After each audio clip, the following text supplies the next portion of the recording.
အားလုံးပဲမင်္ဂလာပါ teacher ရဲ့ EDU Live channel ကနေပြန်လည်ကြိုဆိုလိုက်ပါတယ် teacher ကဒီနေ့မှာတော့ grade 12 English unit 1 good manners 1A reading နဲ့ပတ်သက်ပြီးတော့ part 2 အပိုင်းကိုဆက်ပြီးတော့ sharing လုပ်ပေးသွားမှာပဲဖြစ်ပါတယ် second paragraph မှာကျတို့ good manners တွေဟာဘယ်လောက်ထိအရေးကြီးတယ်ဆိုတဲ့အကြောင်းပြောခဲ့ပါတယ်အခုဒါဆိုရင်အဲ့ဒီ manners တွေဘယ်လိုရရှိလာလဲဆိုရင်เนาะ home may be considered the birthplace of manner home အိမ်ဆိုတာကို may be consideredယူဆကောင်းယူဆနိုင်ပါတယ်အိမ်ကိုယူဆကောင်းယူဆနိုင်ပါတယ် the birthplace of manners အပြုအမူတွေမွေးဖွားရာနေရာအဖြစ်နဲ့ယူဆကောင်းယူဆနိုင်ပါတယ်ဘာကြောင့်လဲဆိုရင်တဲ့ခြေရွံကလေးတွေဟာ here ကြားပါတယ် what the eras around that သူတို့ပတ်ဝန်းကျင်မှာရှိတဲ့အကြီးတွေက say ပြောတဲ့အကြောင်းအရာတွေကြားပါတယ် and ပြီးတော့ see မြင်ပါတယ် what the eras do သူတို့ပတ်ဝန်းကျင်မှာရှိတဲ့အကြီးတွေပြုလုပ်တဲ့အရာမှန်သမျှကိုသူတို့ဟာမြင်ကြပါတယ် as they imitate their eras they acquire their eras manner as တော့ကြောင့် they imitate their eras သူတို့ဟာ imitate ဆိုတာအတုခိုးပါတယ် their eras သူတို့ရဲ့အကြီးတွေကိုအတုခိုးလေ့ရှိသောကြောင့် they acquire သူတို့ဟာရရှိလေ့ရှိပါတယ် their eras manners သူတို့အကြီးတွေရဲ့အပြုအမူကိုရရှိလေ့ရှိပါတယ် and ပြီးတော့ there are times အဲ့ဒါဟာအချိန်လည်းဖြစ်ပါတယ် the father အဖေတွေ mother အမေတွေ elder sister အမကြီးတွေ or ဒါမှမဟုတ် brother အကိုကြီးတွေက may formally teach ပုံမှန်အားဖြင့်သင်ကြားပေးလေ့ရှိတဲ့အချိန်လည်းဖြစ်ပါတယ် the children ကလေးတွေကို to say or ask politely ယဉ်ကျေးကျေးပြောဆိုရန်ယဉ်ကျေးကျေးပြုမှုဆောင်ရွက်ရန်သင်ကြားပေးလေ့ရှိတဲ့အချိန်လည်းဖြစ်ပါတယ် if the eras around them သူတို့ပတ်ဝန်းကျင်မှာရှိတဲ့အကြီးတွေဟာ are gentle and polite เนาะ gentle ဆိုတာနူးညံ့သိမ်မွေ့ပြီးတော့ polite ယဉ်ကျေးသိမ်မွေ့တယ်ဆိုရင် they grow at အဲ့ဒီကလေးတွေကလည်းကြီးမြင့်လာပါလိမ့်မယ် to be gentle and polite နူးညံ့ပြီးတော့ယဉ်ကျေးသိမ်မွေ့စွာနဲ့ကြီးမြင့်လာပါလိမ့်မယ် if on the other hand အခြားတစ်ဖက်မှာလည်းပဲ the eras around them သူတို့ပတ်ဝန်းကျင်မှာရှိတဲ့အကြီးတွေဟာ are crude and rude ကြမ်းတမ်းပြီးတော့ရိုင်းစိုင်းနေဆိုရင် they will grow up သူတို့ဟာကြီးပြင်းလာပါလိမ့်မယ် to be crude and rude as well เนาะသူတို့လည်းပဲကြမ်းတမ်းပြီးတော့ရိုင်းစိုင်းစွာနဲ့ပဲကြီးပြင်းလာပါလိမ့်မယ် Okay နောက်ထပ်အပြုအမူကောင်းတွေကိုပေးဆန်းနိုင်တဲ့နေရာကတော့ကျောင်းပဲဖြစ်ပါတယ် Nash comes the school as an institution to impart good manners Okay next နောက်တစ်ခုကတော့တဲ့ comes ဖြစ်လာပါတယ် the school ကျောင်းတွေဟာ as an institution အဖွဲ့အစည်းတစ်ခုဖြစ်လာပါတယ် to impart good manners ကောင်းမွန်တဲ့အပြုအမူတွေကိုပေးစွမ်းနိုင်တဲ့နောက်ထပ်အဖွဲ့အစည်းတစ်ခုပဲဖြစ်လာပါတယ် Almost all children not only learn the school subject their teachers teach but also imitate the teachers manners and behavior Okay, almost all children ကလေးအားလုံးဒီပါဆိုရင် not only learn the school subject ကျောင်းတဲ့ဘာသာရပ်တွေကိုသင်ယူရုံသာမက their teachers teach သူတို့ရဲ့ဆရာဆရာမတွေသင်ကြားပေးလိုက်တဲ့ကျောင်းတဲ့ဘာသာရပ်တွေကိုသင်ယူရုံသာမက but also imitate အတုလည်းပဲခိုးကြပါသေးတယ် the teachers manners and behavior အဲ့ဒီဆရာဆရာမတွေရဲ့အပြုအမူကောင်းတွေနဲ့အပြုအမူလုပ်ဆောင်ပုံတွေကိုအတုခိုးကြပါသေးတယ် in a school where teachers are good role models, students learn to be polite and respectful. In a school, ကျောင်းတစ်ကျောင်းမှာဆိုရင် where အဲ့ဒီကျောင်းမှာ teacher ဆရာဆရာမတွေဆိုတာဟာ are good role models တကယ်လို့မှစံနမူနာပြပုဂ္ဂိုလ်ကောင်းတွေပဲဖြစ်ပါတယ် student ကျောင်းသားတွေကလည်းပဲ learn to be polite and respectful ယဉ်ကျေးဖို့နဲ့လေးစားမှုရှိဖို့အတွက်သင်ယူကြပါတယ် In addition, they are quite likely to take their classmates and senior students to be role models, and here is the danger of acquiring its manners. In addition, ဒါအပြင်နဲ့ they are သူတို့ဟာဖြစ်ကြပါတယ် quiet အတော်လေးကိုမှ likely ဆိုတာအလားအလာရှိတယ်ပေါ့နော်သူတို့ကအဲ့ကလေးတွေဟာအတော်လေးကိုမှအလားအလာရှိပါတယ် to take လက်ခံဖို့ရန် their classmate and senior student သူတို့ရဲ့အတန်းဖော်တွေနဲ့ဒီအတန်းကြီးကျောင်းသားတွေကိုလက်ခံလိုက်ဖို့ရန် to be role models သူတို့ရဲ့ကိုယ်ပိုင်စံနမူနာပြပုဂ္ဂိုလ်တွေအဖြစ်နဲ့လက်ခံလိုက်ဖို့ရန်ပို့ပြီးတော့အလားအလာရှိပါတယ် and ပြီးတော့ here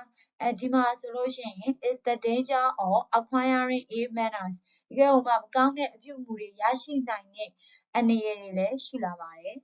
သူတို့အတူခိုးလိုက်တဲ့ classmate တွေ senior students တွေကတကယ်လို့မရေကျိတ်သိမ်မွေးတယ်ပြီးနူးညံ့တယ်ဆိုလို့ရှိရင်သူတို့လည်းပဲနူးညံ့သိမ်မွေ့ပြီးတော့ရေကျိလာကြမှာဖြစ်တယ်ဒါမှမဟုတ်ဘဲနဲ့သူတို့အတူခိုးလိုက်တဲ့ senior student တွေနဲ့ classmates တွေကကြမ်းတမ်းပြီးရိုင်းဆိုင်နေဆိုလို့ရှိရင်သူတို့ကလည်းအဲ့တိုင်းပဲပေါ့နော်ကြမ်းတမ်းပြီးတော့ရိုင်းဆိုင်လာမှာပါဒါကြောင့်မို့လို့သူတို့အတူခိုးလိုက်တဲ့လူတွေအပေါ်မှာအများကြီးအကျိုးသက်ရောက်မှုသူတို့အတူခိုးလိုက်တဲ့လူတွေနဲ့နော်ပတ်သက်ပြီးတော့သူတို့ရဲ့အပြုအမူတွေကအများကြီးပဲလာပြီးတော့အကျိုးသက်ရောက်မှုရှိပါတယ်ဒါကြောင့်မလို့ဒီအပိုက်ကြီးကဘာအကြောင်းပြောထားတာလဲဆိုရင်သူတို့ရဲ့အကြောင်းဟာသူတို့ကို good manners တွေပေးမဲ့နောက်ထပ်အဖွဲ့အစည်းတစ်ခုဖြစ်တယ်ဆိုတဲ့အကြောင်းအရာပဲဖြစ်ပါတယ် As we all know, teenagers and young adults are very often influenced by celebrities, films, and the types of books and articles they read. As we all know, ငါတို့အားလုံးသိတဲ့အတိုင်းပါပဲ teenagers and young adults ဆယ်ကျော်သက်အရွယ်တွေနဲ့ young adults လူငယ်တွေဟာဆိုရင်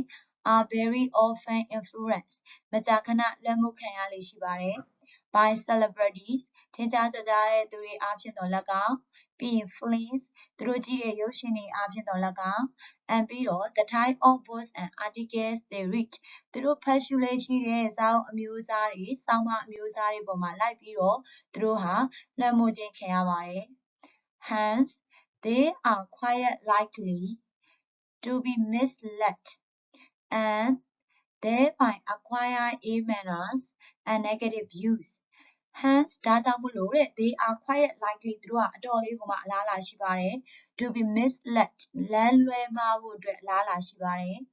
and ပြီးတော့ thereby အဲ့ဒီနေရာဖြင့်ပဲ acquire ရရှိသွားပါတယ် ill manners and negative views နော်မကောင်းတဲ့အပြုအမူတွေနဲ့မကောင်းတဲ့အမြင်သဘောထားတွေကိုရရှိသွားနိုင်ပါတယ် There is still another institution that imparts manners, the war domain. There is still another institution အဲ့ဒီမှာဆိုရင်နောက်ထပ်အဖွဲ့အစည်းတစ်ခုရှိလာပါသေးတယ် that imparts manners အပြုအမူတွေကိုပေးစွမ်းနိုင်တဲ့နောက်ထပ်အဖွဲ့အစည်းတစ်ခုရှိပါသေးတယ်အဲ့ဒါကတော့ဘာလဲဆိုရင် the war domain အလုပ်လုပ်တဲ့လုပ်ငန်းခွင်နယ်ပယ်ပဲဖြစ်ပါတယ် Once a person gets a job, his war domain becomes an added institution to influence him for good or evil. Once a person gets a job, လူတစ်ယောက်ဟာအလုပ်တစ်ခုကိုရလိုက်ပြီဆိုတာနဲ့ his war domain သူ့ရဲ့အလုပ်နယ်ပယ်ဟာဆိုရင် becomes ဖြစ်လာပါတယ် an added institution နောက်ထပ်အဖွဲ့အစည်းတစ်ခုဖြစ်လာပါတယ် to influence him အဲ့ဒီလူပေါ်ကိုလွှမ်းမိုးနိုင်တဲ့နောက်ထပ်အဖွဲ့အစည်းတစ်ခုဖြစ်လာပါတယ် for good or evil ကောင်းတာပဲဖြစ်ဖြစ်ဆိုးတာပဲဖြစ်ဖြစ်အဲ့ဒီလူပေါ်ကိုလွှမ်းမိုးမှုရှိလာနိုင်တဲ့နောက်ထပ်အဖွဲ့အစည်းတစ်ခုပဲဖြစ်လာပါတယ် Okay ဒါဆိုရင်ဒီအပိုက်လေးဟာခြေတို့ teenager နဲ့ young adults တွေဟာနော်ဘယ်သူတွေရဲ့လွှမ်းမိုးခြင်းခံရလဲဆိုရင်ထင်ရှားကျော်ကြားတဲ့ celebrities တွေပြီးသူတို့ကြည့်လို့ရှိတဲ့ရုပ်ရှင်တွေပြီးသူတို့ဖတ်ရှုလို့ရှိတဲ့ဆောင်းပါးတွေစာအုပ်အမျိုးအစားတွေအပြင်လွှမ်းမိုးခြင်းခံရပါတယ်ဒါကြောင့်မို့လို့ပဲသူတို့ဖတ်ရှုလိုက်တဲ့စာအုပ်အမျိုးအစားတွေကြည့်လိုက်တဲ့ရုပ်ရှင်တွေသူတို့အတူယူလိုက်တဲ့ celebrities တွေပေါ်မှာမူတည်ပြီးတော့လမ်းလွဲမှားတာမျိုးလည်းဖြစ်ဖို့အလားအလာရှိပါတယ်အဲ့ဒီကနေပြီးတော့မှတဆင် A manners တွေရရှိနိုင်တယ်လို့ negative view တွေလည်းရရှိနိုင်ပါတယ်ပြီးတော့နောက်တစ်ချက်ပြောထားပါသေးတယ်နောက်တစ်ချက်ကတော့အပြုအမူတွေကိုပေးစွမ်းနိုင်တဲ့နောက်ထပ် institution ဟာ what domain မှာ okay လူတစ်ယောက်ဟာအလုပ်တစ်ခုကိုရလိုက်ပြီဆိုတာနဲ့အဲ့ဒီ what domain ဟာသူ့ရဲ့ကောင်းတာပဲဖြစ်ဖြစ်ဆိုးတာပဲဖြစ်ဖြစ်ကိုလွှမ်းမိုးနိုင်တဲ့နောက်ထပ်အဖွဲ့အစည်းတစ်ခုဖြစ်လာတယ်ဆိုတဲ့အကြောင်းကိုဒီပိုက်မှာပြော Let's look at the last paragraph to put it in a nutshell The current generation as a whole is the most powerful and the most responsible institution for the imparting of good manners. To put in a nutshell, နော်တော်တော်နဲ့လူရင်းပြောရမယ်ဆိုရင်တဲ့ the current generation current ဆိုတာအခုလက်ရှိကိုပြောတာပါ generation ကတော့မျိုးဆက်အဲဆိုရင်အခုလက်ရှိမျိုးဆက်ဟာဆိုရင် as a whole အခုလက်ရှိမျိုးဆက်တစ်ခုလုံးဟာဆိုရင် is ဖြစ်ပါတယ် the most powerful and most responsible institution တကယ်ဟိုမှစွမ်းအကောင်းဆုံးနဲ့တာဝန်ရှိဆုံးသောအဖွဲ့အစည်းဖြစ်ပါတယ်ဘာလို့ဖို့လဲဆိုရင် for the imparting of good manners အပြုအမူကောင်းတွေကိုပေးဖို့ရန်အတွက်အခုလက်ရှိမျိုးဆက်ဟာဆိုရင်စွမ်းအားအကောင်းဆုံးနဲ့တာဝန်ရှိဆုံးသောအဖွဲ့အစည်းဖြစ်ပါတယ် The modeling of society is no easy task. The modeling of society ဆိုတော့လူဖွဲ့စည်းရဲ့ modeling စံနမူနာပြဖြစ်ခြင်းဟာဆိုရင် is no easy task လွယ်ကူတဲ့အလုပ်တော့မဟုတ်ပါဘူး All the eras of this generation should conscientiously join hands and teach their juniors to be law-abiding, upright, honest, self-respecting, disciplined, punctual, charitable, helpful, merciful, and forgiving. All the eras of this generation ဒီမျိုးဆက်ရဲ့အကြီးတွေအားလုံးဟာဆိုရင် should လုပ်သမားတယ် conscientiously တာဝန်သိစွာနဲ့ join hands အတူတကွလက်တွေကိုချိတ်ဆက်ပြီးတော့ and teach their junior သူတို့ရဲ့အငယ်တွေကိုသင်ကြားပေးသင့်ပါတယ်တာဝန်သိစွာနဲ့အတူတကွချိတ်ဆက်ပြီးတော့ပေါင်းစည်းပြီးတော့သူတို့ရဲ့အငယ်တွေကိုသင်ကြားပေးသင့်ပါတယ် to be ဖြစ်ဖို့ရန် law abiding ဥပဒေကိုလိုက်နာတတ်ဖို့ရန်ပြီး upright ဖြောင့်မတ်မှန်ကန်ဖို့ရန်ပြီး honest ရိုးသားမှုရှိဖို့ရန်ပြီး self-respecting ကိုလေးစားတတ်ဖို့ရန် discipline စည်းကမ်းရှိဖို့ရန် punctual အချိန်တိကျဖို့ပြီး charitable ရက်ရောဖို့ပြီး helpful ကူညီတတ်ဖို့ merciful သနားကရုဏာရှိဖို့ပြီး forgiving ခွင့်လွှတ်တတ်ဖို့အတွက်သင်ကြားပေးသင့်ပါတယ်အခုလက်ရှိမျိုးဆက်ရဲ့အကြီးတွေအားလုံးဟာအတူတကွပေါင်းစည်းပြီးတော့သူတို့ရဲ့ junior တွေဒီလိုအရေးချင်းတွေရှိလာအောင်လို့သင်ကြားပေးသင့်ပါတယ် The quality of the next generation is in the hands of the present generation နောက်မျိုးဆက်ရဲ့အရေးအသွေးဟာဆိုရင် is ဖြစ်ပါတယ် in the hand of the present generation အခုလက်ရှိမျိုးဆက်ရဲ့လက်ထဲမှာပဲဖြစ်ပါတယ် Okay ဒါကြောင့်မို့လို့အခုနောက်ဖြစ်လာမဲ့မျိုးဆက်တွေရဲ့အရေးအသွေးကောင်းမှုအတွက်အခုလက်ရှိမျိုးဆက်တွေကအတူတကွလက်တွေချိတ်ဆက်ပြီးတော့သူတို့ရဲ့ juniors တွေကိုသင်ကြားပေးရပါမယ် As a matter of fact အသေးစိတ်အချက်လက်ပြောရမယ်ဆိုရင်တော့ we ငါတို့ဟာ are mutually responsible เนาะအပြန်အလှန်အားဖြင့်တာဝန်ရှိနေပါတယ် for building a well-mannered society တကယ်လို့မှကောင်းမွန်တဲ့လူအဖွဲ့အစည်းတစ်ခုကိုတည်ဆောက်ဖို့ဆိုရင်အပြန်အလှန်အားဖြင့်တာဝန်ရှိနေပါတယ်